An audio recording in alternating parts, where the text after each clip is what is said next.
There's this old idea that you go into the abyss.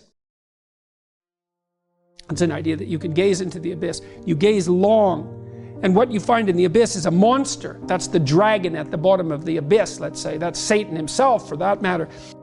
But if you go into that as deeply as you can, what you find is you find your fragmented father in a comatose condition, in a desiccated and separated condition. And then you revivify that. Well, what does that mean? It means something. It means that if you look in the darkness, you find the light. That's one thing it means. And that the light really stands out against the darkness, but that the light is to be found in the darkness. So that's a very interesting thing. That's a quest narrative. But it means more than that. It means something fundamental. So we know, for example, that if you take yourself out of your current state of predictability and safety, and you put yourself in a new situation, you'll learn, right? You'll incorporate new information. So that's a cognitive issue. But that isn't all that happens. What happens is that new genes turn on within you and code for the production of new proteins. That happens neurologically. New parts of you turn on. And so the idea is that if you can move yourself out into the world and push yourself out against a maximum array of challenges, more and more of you turns on. And then the question would be, well, what would you be if all of you that could be turned on was turned on? And the answer would be, you would be the resurrection of the ancestral father. That's what you would be.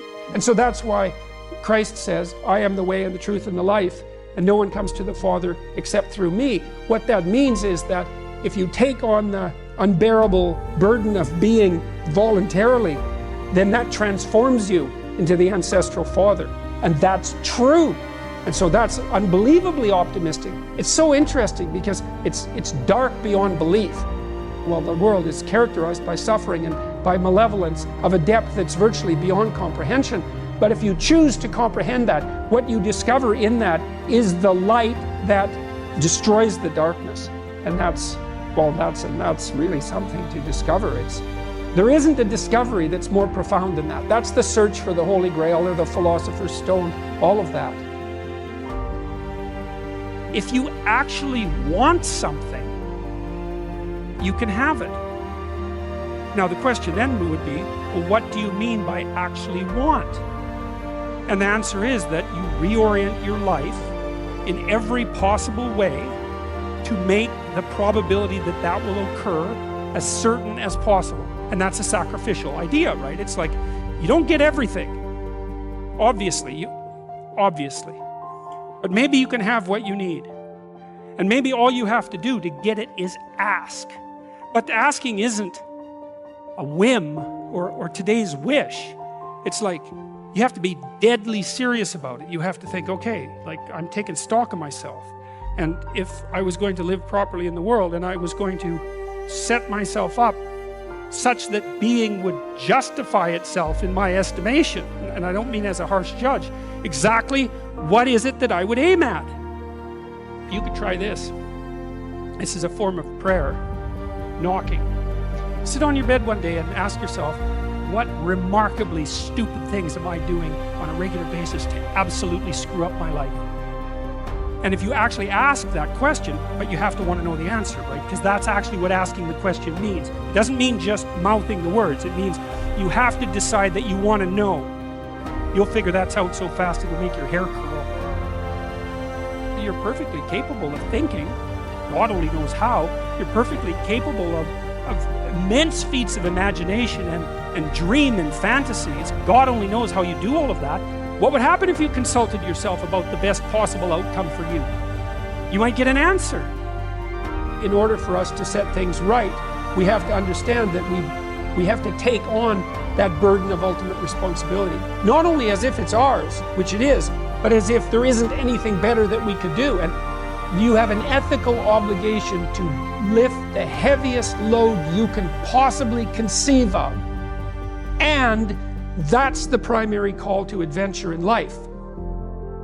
You need a meaning in your life to forestall the suffering and to make you strong enough to resist malevolence. Where's the meaning to be found? Rights, impulsive pleasure, and happiness? No. Responsibility? Oh, who would have guessed that? It's not part of the narrative. what makes life worth living is to pick up, take its catastrophe and embrace it and carry it, and to realize through that process who you are. When I talk to audiences about the relationship between responsibility and meaning, they inevitably go dead silent. There's not a rustle, there's not a cough. It's like, is that the secret? Is that the secret? Is that it's the voluntary adoption of responsibility? It's like, well, that's the central message of the West. It's like to pick up your cross and bear it, you know, and everyone's been told that, but they don't know what it means because it's not been articulated enough so that it becomes something that's practical. It's like, yes, look at the terrible responsibilities you have right in front of you. Your family is hurting, you're in trouble, there's problems in the world. It's like all of that's right there, and all you have to do is take responsibility for it, and then you've got what you need. It's something so magnificent that happiness pales in comparison. And so it's thin gruel happiness, and young people know that. They're pursuing hedonistic pleasure, and you know, no wonder. But there's nothing in it that's sustaining, and all it does is make you cynical. It's like, is that all there is? Another one-night stand? Another binge party? And it's not like I have anything in principle, against some of that exuberant, youthful hedonism. Look, the universities have turned into places of parties. Why? Well, because that's what the students find best to do there. Well, that's not good. What you want to offer them is a reason to not party. It's like, no, you got to understand, you come to this class hungover, you're not going to be able to get it. You're not going to be able to write properly. You're going to pay a price for that hedonism. It's like, and the price will be too high for you to bear. It's like, oh, well, enough hedonism for me then. Like, I've got something important to do. That's the way out of that.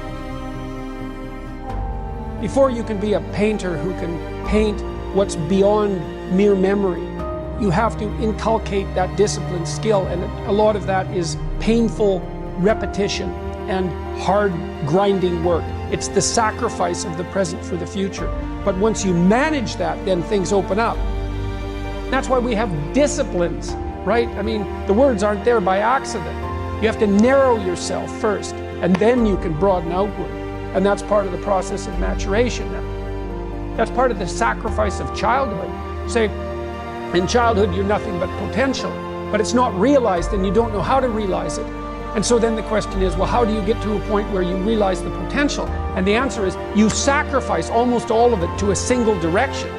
And so that's the thing about growing up, is that when you're a teenager and a young adult, you have to sacrifice everything you could have been as a child to be the one thing that you're aiming at.